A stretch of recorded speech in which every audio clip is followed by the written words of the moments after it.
Hi అండి, welcome back to our channel.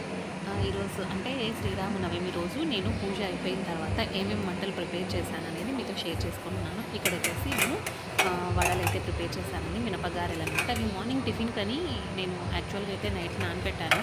కానీ నాకు ఇంకా మార్నింగ్ నేను 8-8:30 లోపే పూజ చేసేసుకోవాలి కాబట్టి నేను ఆ టైంకి చేయలేకపోయాను అనమాట. అందుకని చెప్పేసి మినపగారెలు చేశాను, మళ్ళీ వడపప్పు నానబెట్టాను, పానకం చేశాను. ఇది వచ్చేసి పానకం అనమాట. సో పానకం చేశాను. అలాగే పెరుగుకి తోడు పెట్టాను అనమాట. పాలలో తోడేసి పెరుగుకి మధ్యాహ్నానికి తోడుకుంటుంది. సో అదైతే పెట్టేశాను.